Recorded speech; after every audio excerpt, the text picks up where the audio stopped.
Welcome, Professor Pandey, and welcome to Professor Chawla. Thank you, Shalini. Thanks so Thank much. you so much, Shalini. Hello, everyone. Good afternoon. Thank you very much for joining us today. As Shalini has very kindly introduced us already, we will be introducing ourselves just in terms of contextualizing, what we're hoping to do in this session. But we'd also like perhaps to get a sense of who's in the room. So if you could perhaps just kind of type in, maybe what, what if you're in a course, like what course you're in, or, how you are associated with the university, perhaps would be something that would help us, or you can just put your hand up and, tell us as well. You don't have to type it in.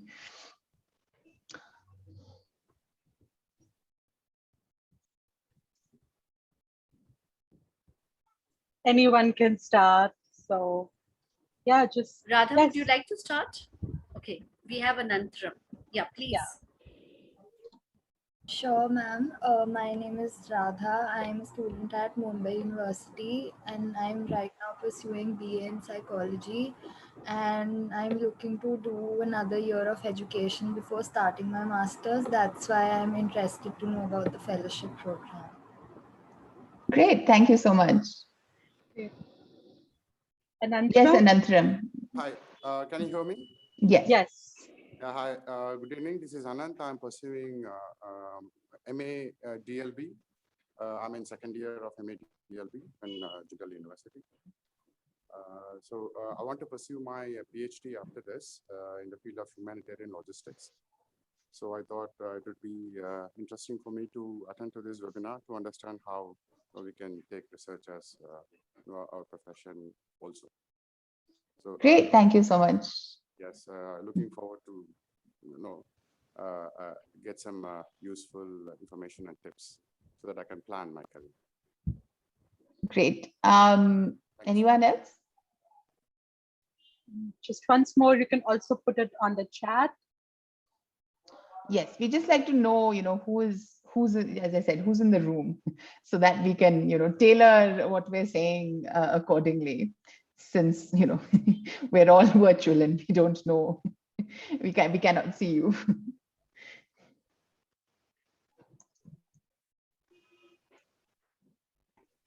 Hello, can you hear me? Yes. Hello, Yes, I'm Swastik. Swastik. Yes, I'm Swastik Patnaik. I'm currently a fourth year BBLLB student. I've been taught by Professor Rukmini. She might not remember me. I had been taught by Professor Rukmini in my first year. The subject was English 2. And yeah, so I'm just here to gain some insight on research, and I had a leisure hour to spend. So. Great. Thank you for joining us, Swastik.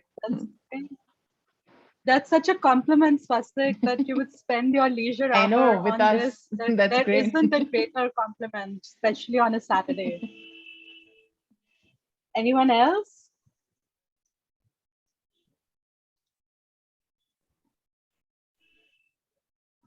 Mansi, Devika, Shruti, Tenzin, anyone? Varun, Please introduce yourself at least to the professors. Hello. hi.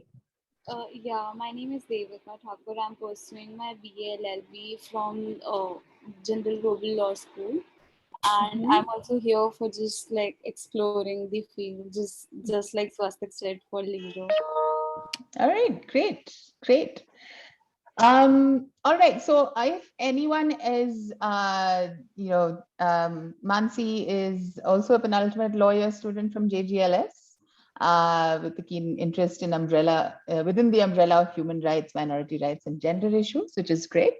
So yeah, if anyone else wants to kind of let us know where they are, that's fine. Otherwise, perhaps you can also kind of jump in and write in the chat and things, right, as we go along. So considering that everyone will, at least that we know of so far, is exploring what research can do for themselves, for your kind of career. What are the options? So what we might do is talk a little bit about within the frame of the JFP, which is the Jindal Fellowship Program, which is the program that both of us teach in.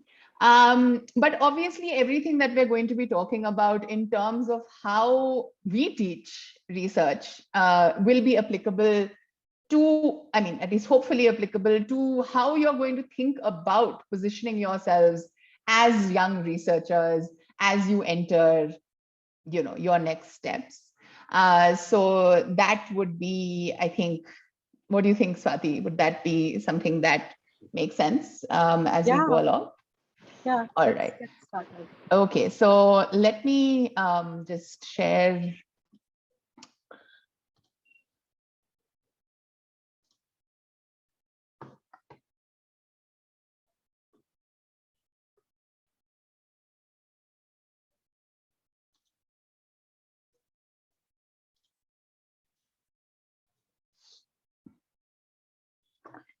All right.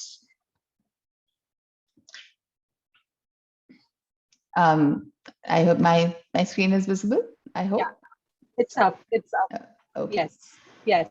All right. So just to give you a sense first of who we are and why perhaps you should listen to us, I'll go first. As Shalini has already very kindly talked about, I do have a PhD from the University of Western Australia, where I worked on issues of identity and fandom. Now, the reason why I feel that this is something that is useful and why I am a useful person to be talking about research is that when I started out doing this work, there weren't a lot of people who were looking at fandom studies within India. And so it was a process by which I had to figure out a lot of things on my own in terms of who could I approach, how could I talk to them, how was I going to talk to them about my research in a way that made sense to them in order for them to support me during my research journey. So I started out really as a research scholar in my MPhil at Jawaharlal Nehru University. And it was very much the kind of novelty of my research that gave me the opportunity there. And thankfully, that was also because the university itself was, people who wanted to engage with that work. Otherwise, a lot of universities did not understand the concept of fan studies at all, or why anybody would do that. So in my work with the JFP, I try to work with students in order to make their research more impactful and also how to frame their interests in order for them to be better communicated to the stakeholders that they are trying to communicate with, whether that is in a research program, whether that is in a collaboration with somebody, whether that is in an internship, whether that is in a think tank, right? There are a lot of various different places where your research journey could take you. And one of the things that you really need is to be able to frame that research in a way that makes sense to the people you're talking to. And which is why what I do within the JFP is really talk about research communication, right? Research writing and research communication. And also why you should listen to me is because, of course, apart from the PhD, I have also managed to get publications, both in terms of, in terms of books, edited collections, and journals. And all of those, there is a way to do it and a way to approach it. And a lot of that, we're kind of left on our own. At least I'm sure Professor Swati and I share that experience of kind of having to navigate this system without much knowledge about how to do it. And again, part of what we do in the JFP is try to demystify that process and allow then our students to get those insights that we have bought very dearly in our own lives. So yes, Swati, please. Okay. Hi, everybody. And thanks, Shalini, for introducing me before. So like Rukmini, I wanted to give an introduction that was a little more focused to the task at hand today. So as Shalini told you, I'm a scholar of modern South Asia, and I work on the Himalayan region, particularly on the Eastern Himalaya, Tibet, Bhutan, and Sikkim. And thematically, I work on issues of migration and citizenship and contemporary Buddhisms in the Himalayan region. So Buddhism with plural Buddhisms, there isn't just the one. Uh, the thing I wanted to mention about myself was that what I try to do with the JFP, and this ties to what Rukmini was saying, how do we use our research to talk more effectively to our audiences, our professional audiences, whoever they are. And part of both my scholarly training, but also my professional training at the University of Virginia and beyond has been on public facing scholarship. So, which is a weird, like if you think about just the term public facing, who should scholarship be facing if not the public? So there seems to be this assumption, and it's an assumption many of our students share about research, that it's some esoteric ivory tower activity, and Rukmini and I are just writing for each other or for our peers, which is not the case. So sometimes we write in very specialized journals that are paywalled. My dissertation perhaps is read by the 5 people in my committee, and no one, maybe my father, will read it. But the idea that all of this material that we collect in our research journey, whether it's primary material or even how we synthesize what others have written in the service of our research question, can be used to communicate with a wider audience. So some of you were just sharing that you work on gender rights or human rights, and you might have read a lot in that field, and you might have some primary experience either at the JGLS, one of the clinics that we run in Sonipat or elsewhere. So what you have is important to the world at large. And one of the things I do in my own work, in addition to the scholarly writing, is to write op-eds, threads on Twitter, blog posts, and do podcasts. So how can I use my research to communicate more effectively? And one of the reasons I feel we should be doing it, and I count all of you as part of the community now, is because a lot that is out there isn't, in academia, we place emphasis on peer review. So peer review is the gold standard. What does it mean? That you publish something that has been reviewed by others in your field and has passed muster, that it meets certain scholarly standards, you're acknowledging your scholarly debts, and you're using rigorous methodology. And that has a place, and we teach you how to do that in the JFP, to acknowledge your scholarly debts, to use rigorous methodology. But what you produce at the end has a place in the wider world. So here on the slide, I've just shared, this is one of the things I do that's really my joy and pride, is I run a Twitter channel called Himalayan Histories, where I share archival findings. So for my PhD, I did archival research in 13 collections across 5 countries and in 3 languages. So I learned Tibetan for 4 years. So part of my primary research was in Tibetan.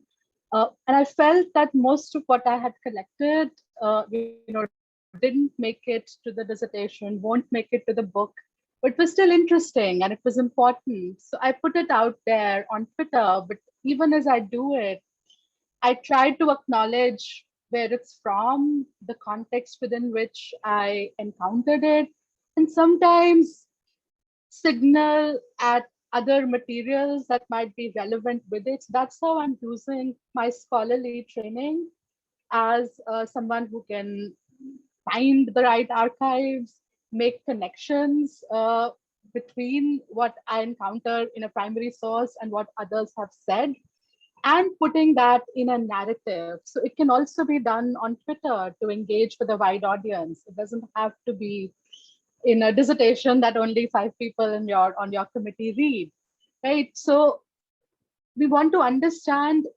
research with all its rigor, and the training, disciplinary training with, again, all its disciplinary methodological rigor, in the service of something that is not small and esoteric and confined, but that's more wide ranging. And the product can take a wide variety of forms. So this training in reading academic literature and in the methodologies of your own discipline isn't just geared towards students who want to do PhDs and become, card-carrying academics. It's for everybody.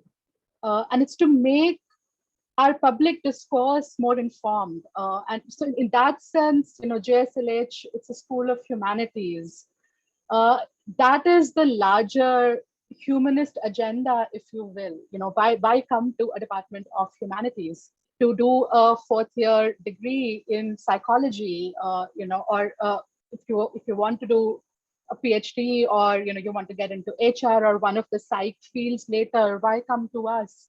Because we use the methods of the humanities and how we ask questions in the humanities, and perhaps some of the, I guess, the imperatives of a humanities training and the vision for the world that a humanities training has, we use that within the JFP to then become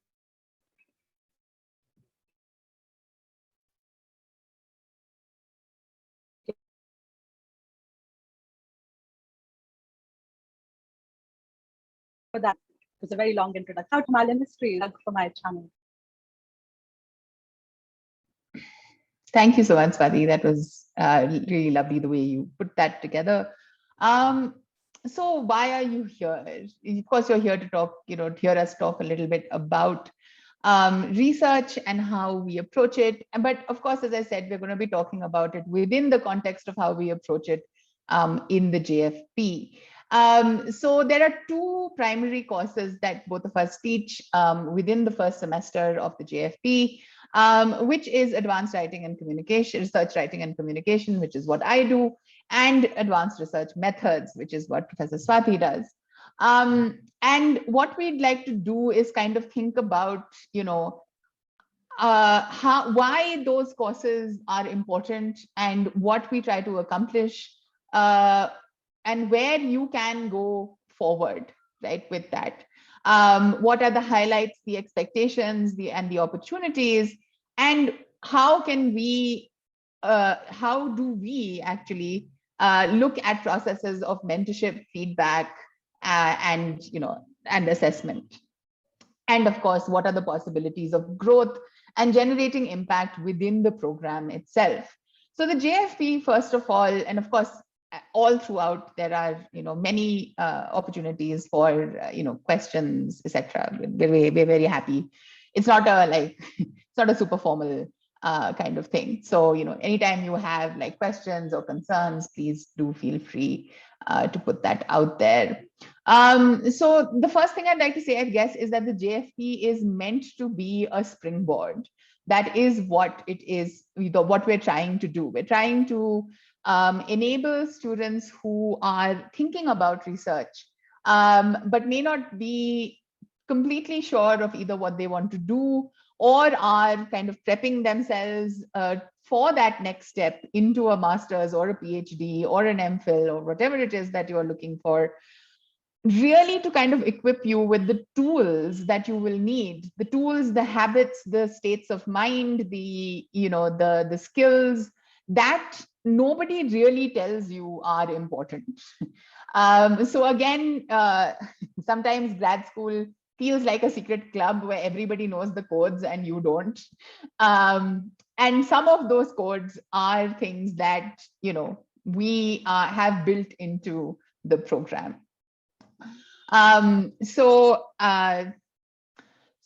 the first concept I'd like to talk about a little bit is like that meme about like concept and reality, where you have this idea that in a postgraduate environment, I will have the freedom to research, what I am passionate about and interact with like-minded people and change the world. And that is, of course, how Professor Swati very, wonderfully expressed the why we do what we do. And it's true, that is what we do, why we do what we do. But there is also this, which is a meme of Daniel Craig looking really tired, and it's called Assistant Professor Daniel Craig after another week of grand deadlines, relearning the Chi into 2 test, reading 40 abstracts and 0 papers. He loves his students, his job, and cold brew coffee, which is also what what academic life is about,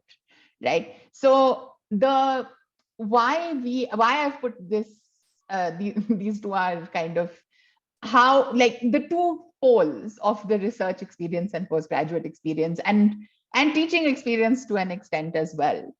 And I think it is important that to understand how to keep a grip on the first idea while also dealing with the realities of what research entails, that it is hard work, it is sometimes solitary work, and it is work that again requires these skills and these these tools, right, that again we are not always cognizant of before we get there.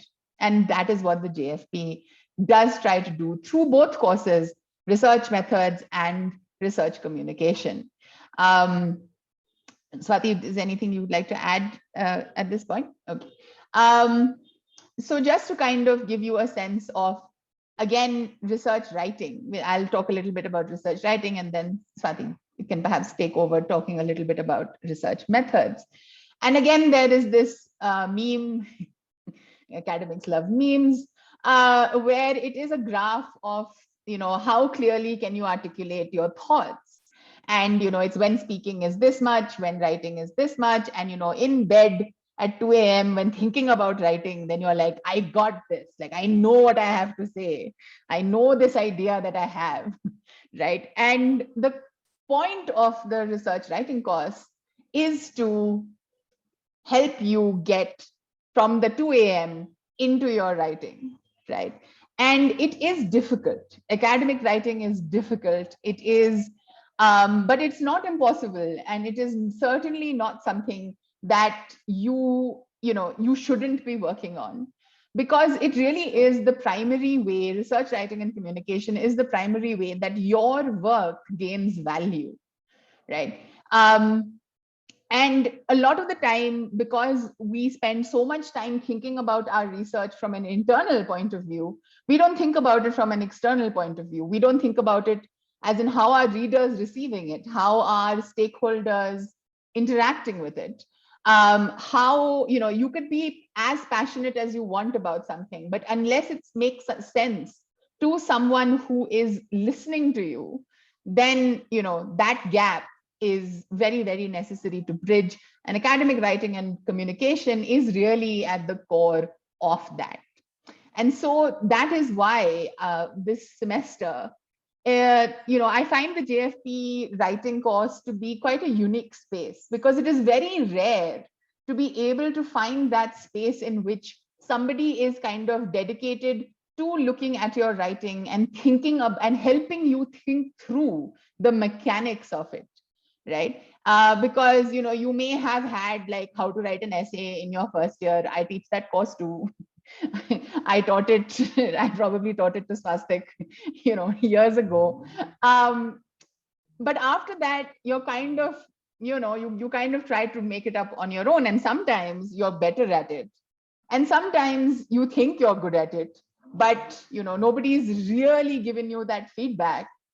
and the jump that you need to make from your undergraduate writing to your postgraduate writing. And it is a jump, right? Because that is when you have to start adding value to your writing in itself. You have to make it worth someone's while to engage with your ideas, right? So no one at this stage is reading your work because they have to, right? People are reading it because they want to, right? Because they need something, because you have something to say, you have something to communicate. And again, those can take very different forms, as Professor Swati said in the previous in her introduction. She writes in various different ways. She communicates in various different ways. So it has to be innovative. It has to make use of all the different channels that we have, right? While also hitting the mark in terms of academic rigor and being able to express ourselves in the kind of language and vocabulary and format that we need to when we approach academic spaces in terms of journal articles, book reviews, all of those book chapters, PhDs, etc.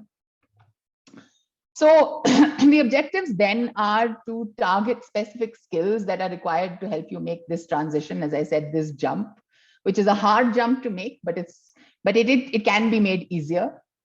And at this stage, of course, you are expected to be active knowledge producers, able to evaluate diverse sources of information, synthesize key trajectories, and form original and intriguing conclusions that demonstrate your ability to think critically. Now, that's a lot of stuff, like a lot of stuff, right? But you are there, right? You as young researchers are meant to do this, right? And you absolutely want to do this. Otherwise, why would you be in this space, right?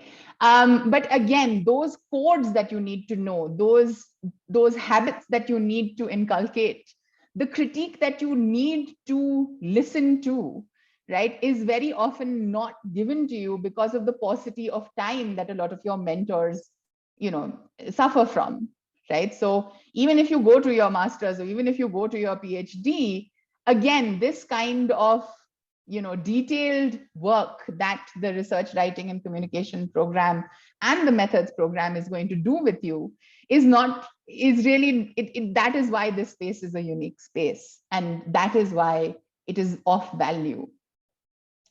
And so, of course, the ARW aims to hone these skills in order to equip candidates to be self-directed and independent researchers and communicate effectively, again, with this variety of stakeholders.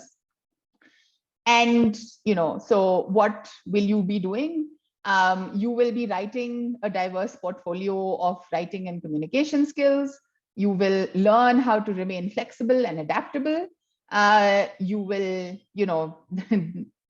the only way to get better at research writing is to do it.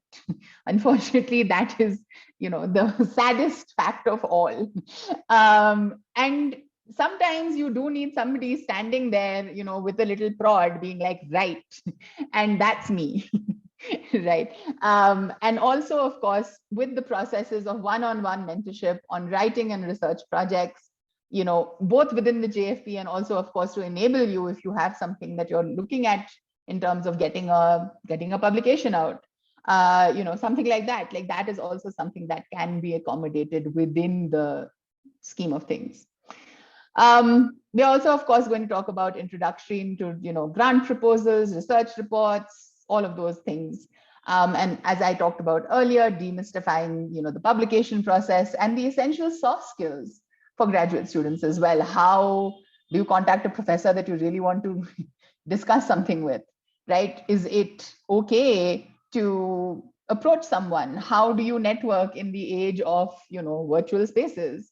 All of those things that, again, are very, very important to understand, but it's not obvious, right? It's not obvious, it's not overt. And again, this space allows us, both Professor Swati and I, to give you that kind of support, which is, and feel free to, ask about that in any case.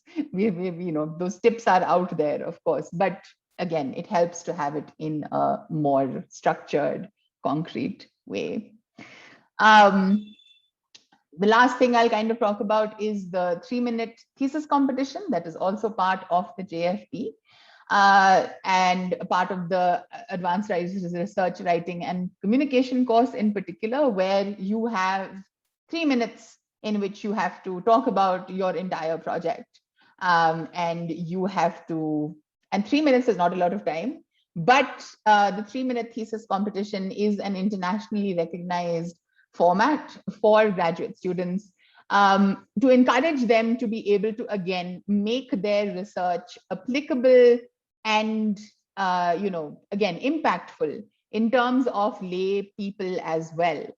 And I found I was running it for the first time last year. I was quite nervous about how students would deal with it. And I was really, really pleased with what they came up with. And we put it up on the Instagram channel, and we had like a popular vote contest and things, because, it's important to, again, to talk to both, the public as well as a specialized audience.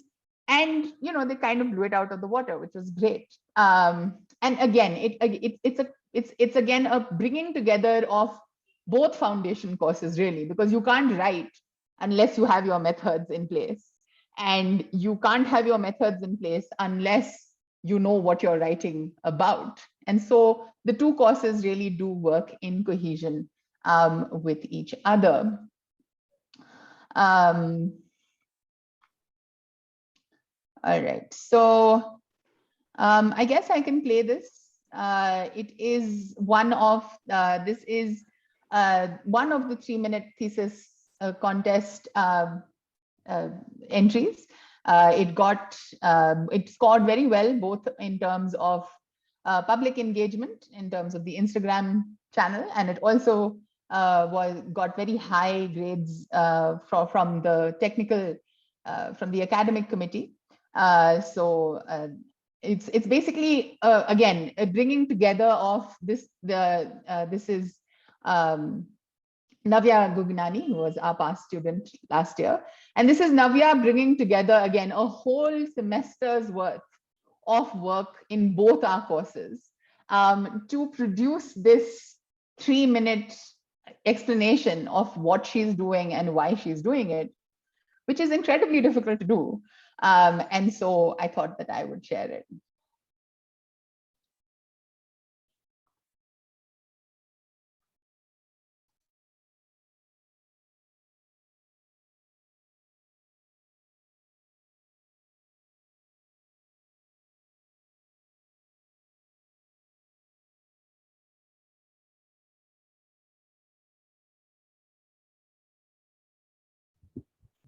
I think it's not audible, Professor Pandey.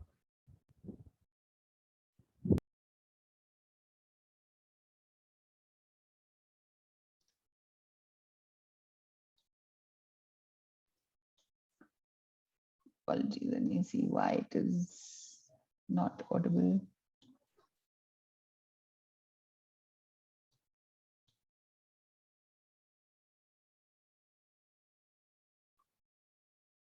Let me try again. It's okay, we have plenty of time. Don't worry. Okay, I don't think it is audible again. I'm not sure why it is not audible. Anyway, are there any text-heavy parts of it that maybe we could just watch? No, it's mostly her like talking. So Okay. unsure as to why it has decided not to cooperate. But I can. We make could watch this it on available. Instagram. We could watch the Instagram thing. That is true. I could watch the share Instagram. We could. Well, anyway, I'll hunt out the link and I'll post it on the chat. But this was one of the things that we did. But yes, over to you, Swati. Thank you. So thanks, Rukmini. As Professor Rukmini was saying, the two courses do work in tandem. I think there's a message from Keshav. Keshav, if you could send it to Rukmini, maybe. Sorry about the interruption.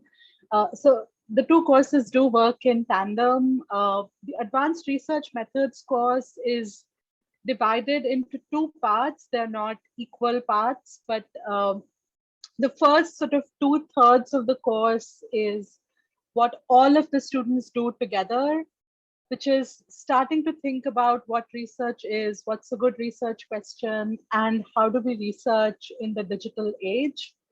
And then the final third of the course is about discipline-specific research methodologies. So within the JFP, you also take discipline-specific courses. So ours are the two of the three courses that everyone takes. The third is with Professor Sunil Sangra on future studies. But you also, in addition to these, take courses with instructors from your own discipline. In addition to that, the last third, so about 6 to 7 weeks of the Advanced Research Methods course, is taking short seminars with faculty in your discipline, and sometimes 1 or 2 seminars perhaps outside of that discipline. So one advantage again, and I want to stress here, that JFP is housed within JSLH, which is a School of Humanities with an interdisciplinary focus. So one of the things we want to do is to expand your toolkit for research and for writing. So you might be very convinced that I want to do a PhD in this specific psychology topic, and these are 5 universities I've shortlisted, and like 7 to 10 people that I know I want to work. But we still encourage you within the JFP to expand your toolkit, to be able to read literature, scholarly literature from other disciplines. So not all of this work, most of your work, of course, will be in your own discipline, but also to be able to intelligently read and comment on research in the humanities today. The digital is one component that inflects a lot of the work we do, and in fact, indeed, our lived experience today as humans in 2021. But also we encourage you to take 1 or 2 seminars, and these are all short 2-week seminars of like about 6 hours of training in a discipline that you might be peripherally interested in. So, I might be a literature person, but I might potentially at some point use statistics. So I could take 1 seminar on statistics. Or I might be an econ person, but I might at some point use novels. So I might take 1 seminar on how to work with textual sources with a literary studies person. So that's the last third, but what I'll talk about in the upcoming slides is the compulsory component of the research methodologies course that everyone does with me in the first 7 to 8 weeks. So if you can move on to the next slide. By the way, I've switched to phone data, so if there's any problem with my connection, just let me know.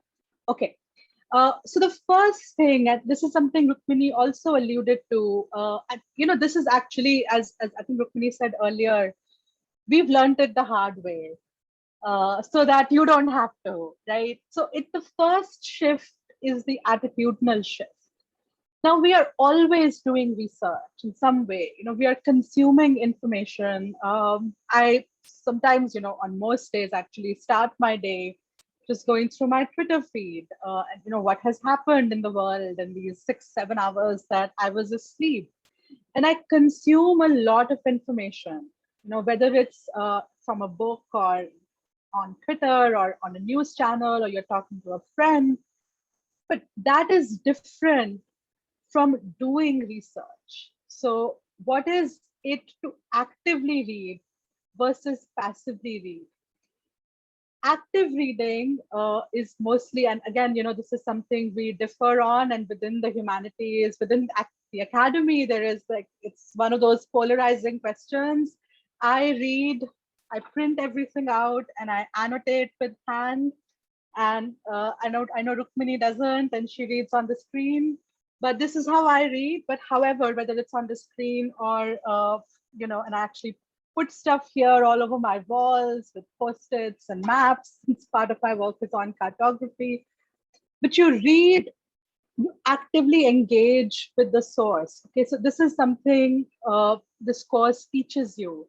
You scribble on the margins, you make notes, and sometimes your notes themselves go through multiple drafts. Okay, so even note taking is not a passive activity. You don't just type out what the person has said or copy paste important quotes. You ask questions as you take notes. What is this person saying? What literature or what sources are they citing? How are they making this claim? How is this relevant to me? How does it connect to what else I have read? So again, actively reading, actively taking notes. How is it that we store what we read? So I, again, like a cave person, print everything out, write stuff on the margins, then type it out, and then I archive it. So I don't know if you can see my folders at the back. I actually have a label maker. I don't think most of you even know what a label maker is, but I make labels and I put them on the spine of the folder and I store things alphabetically. But that's a system that works for me. But how is it that you store? Like how do we meaningfully create categories of stuff that we encounter when we research?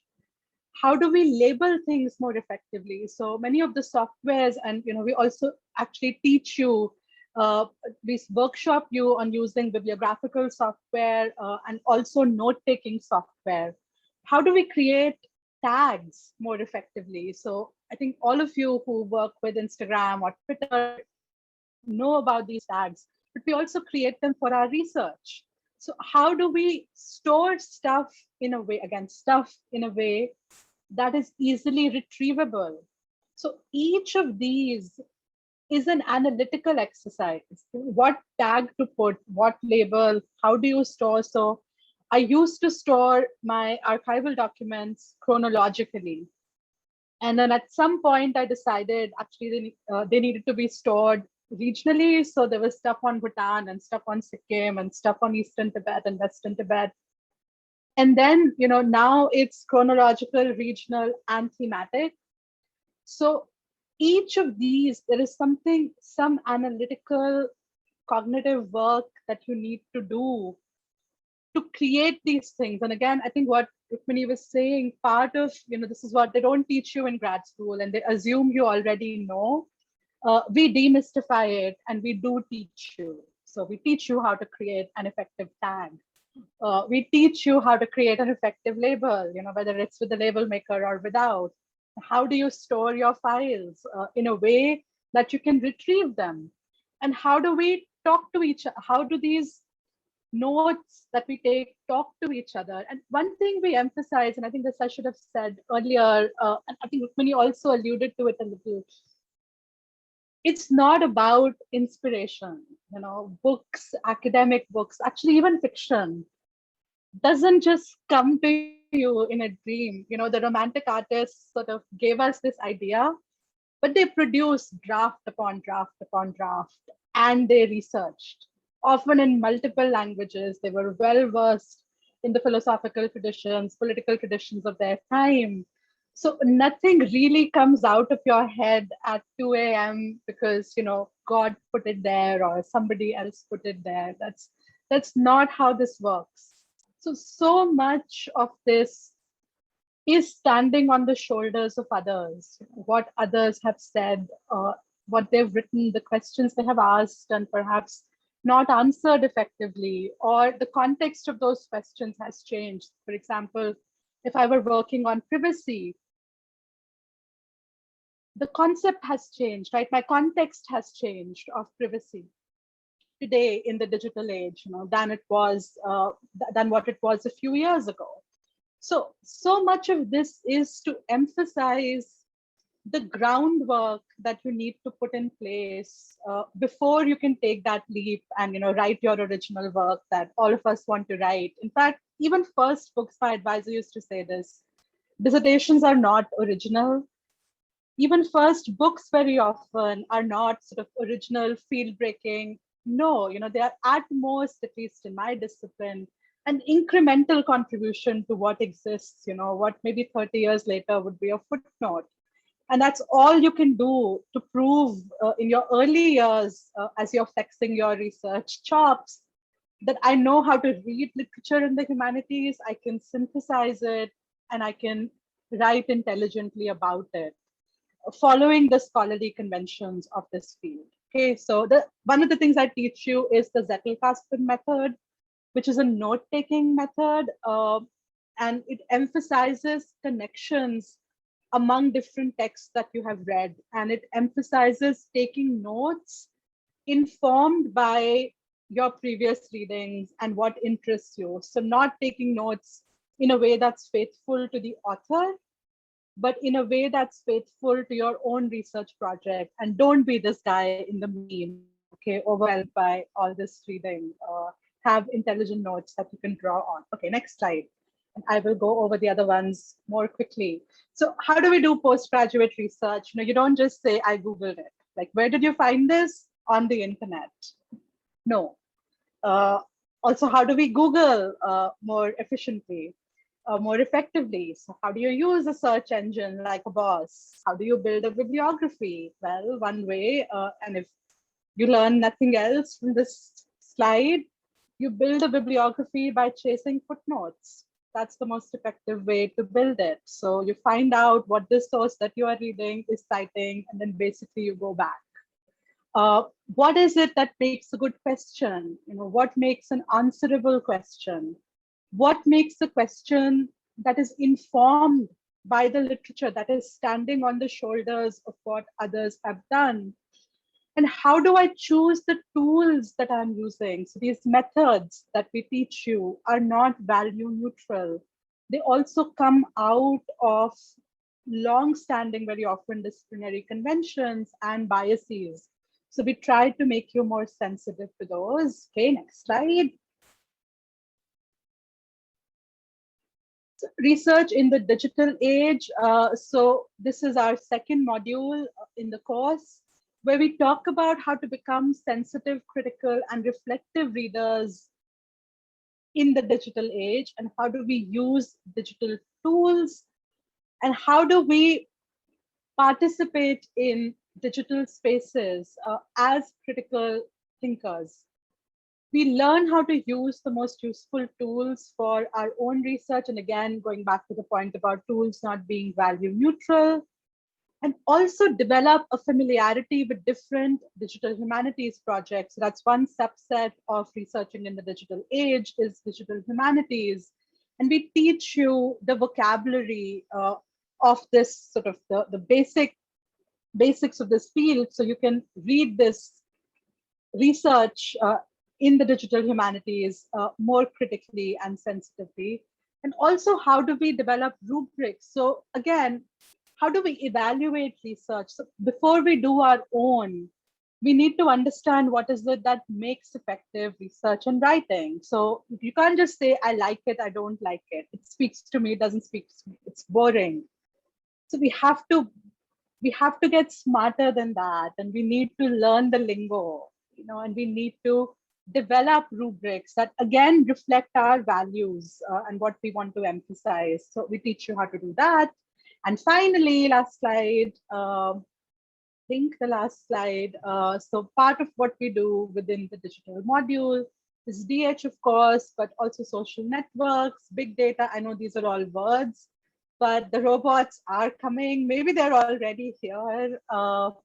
GIS and mapping. So how is it that we make sense of the world? And these are some subsets of it, which we might be workshopping based on your interest. So yeah, I think that's it from me. And Rukmini, you might want to add something, or we could just take questions. And maybe you want to talk about the capstone. Sorry, I forgot about that. Yeah, sure. No, just to kind of, we are running a little bit out of time. So just to kind of give you a sense of also the fact that the JFE requires you to have a capstone, which is like a research project that you start during your first semester, continue to work on during your second semester, while you're also going to be doing your research, your internships, where you can, interact in different spaces. And these were two that, two of the ones that really kind of caught everyone's attention once they were finished. One was on urban planning and how do residents of Mumbai understand urban planning by Ishita Bharadwaj, and one was on the difference between drag queens and the Hijra community of India by Swati Mod. And both of these again took shape throughout the program and ended up again being really grounded in actual methodologies that made sense to the project. Also through their interaction with me, through their writing and communication, that helped them as well. And also, of course, the other really important part of the program, which is the mentorship that students get from individual mentors that are assigned to them during the program, which again help them decode their specific disciplines. And that's also a really important part of the program.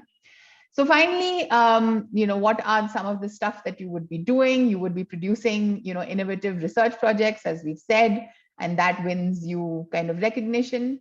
It also leverages internship opportunities. So that's a really important part of how you go about your future careers in research. And again, these mentorship and feedback opportunities to hone research applications for, whether it is masters or other programs in higher education, and of course, building sustainable research practices and generating a writing portfolio to use beyond the JFP. So everything that you do in the JFP is forward facing. Everything that you will produce will be geared towards the next step that you want to take in your research careers. And so none of the stuff that you are going to be working is kind of bounded within the program, as it were. All of it is meant to engage in what you want to do and push it forward to the next step. And thankfully, a lot of our students seem to have done exactly that in the previous year that it ran. We are very pleased about that. So yes, not a lot of time for questions, but if anybody would like to ask anything, please feel free. And we can stay back a little if Yes, there are more of course. questions. So please don't worry about that. Yeah, don't worry about time. If anybody has anything that you would like to expand over, even if you want like tips that we can give you, whatever you would like to ask, if you have any questions. Yes, Radha. So ma'am, you mentioned that this program prepares us for a postgraduate research. So right now, when we're doing our undergrad, what can we do at a personal level to actually, build our skills in terms of research? Right. So of course there are multiple things that can be done, rather that you can do in terms of, you can look to see whether there are any kind of writing opportunities, in your own area, in terms of like, is there a professor you could work with, that sometimes there are research opportunities that somebody might ask you to, or be open to having you on as a research assistant. You could do, depending on your field, a lot of volunteers or research assistants help in interviews, in collecting data, in organizing it. All of that gets trains you how to understand. And also, of course, reading, just reading and understanding the greater literature in your field, not just reading because somebody told you that you have to read this, but reading because in the field that you're doing, so that you already have an idea of the main developments in the field.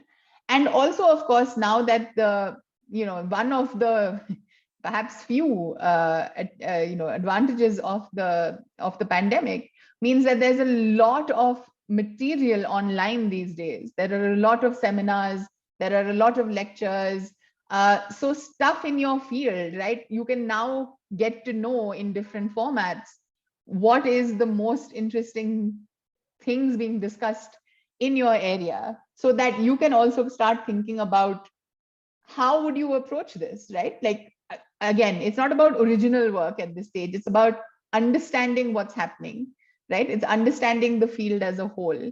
And of course, trying to perhaps get any, as I said, research assistant opportunities sometimes are available, sometimes are not. But depending on where you are, of course, sometimes projects especially need people to collect and organize data so that it can be worked upon. And so that is sometimes an opportunity to, internship opportunities also sometimes help in research focused organizations. Swati, you have anything to add?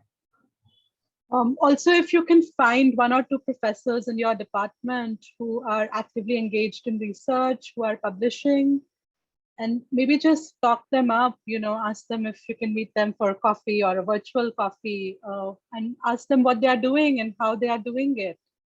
And very often, they might be the best people to build that bridge because they know exactly where you are, they know what that program is teaching you. So ask them what the next steps are, and maybe one of them can take you under their wing, and potentially, you could be their research assistant, as Rukmini was saying. Yeah. Any other questions? Any comments? Yeah, sorry. Sorry. No, I was just like, it's also important to understand that you can approach people, right? Like, that's one thing that I'd like to have everyone here understand. If you do need something that you don't have, right? If you need access to something like a paper that you don't have, there will always be an email on the paper for the person who's written it.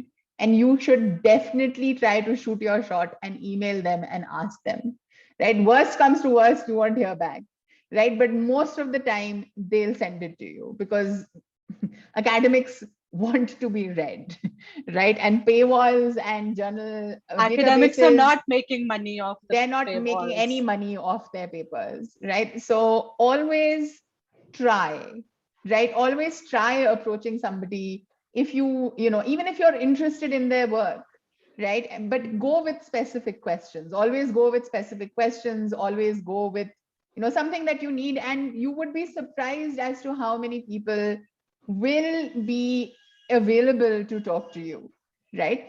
And also, as I said, a whole bunch of resources are now, much more than you think, are available online, especially in this last couple of years. And so that's also something, that, make it a habit to engage with that work and engage with the field, so that, you are in a better position. You don't have to be told all the time what is important. You also get to know the field on your own, which is, daunting, of course. I'm not saying that you will know it, but, it's, please ask, please email.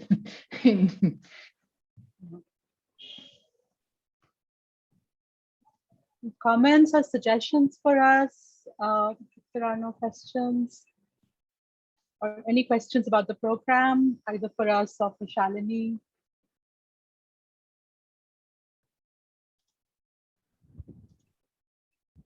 Okay, I hope it was fun. I hope that I'm sure. No useful. questions, Professor. I think we have a question. Thank you. Thanks, everybody. Thank you, Professor Chawla. Thank you, Professor Rukmini.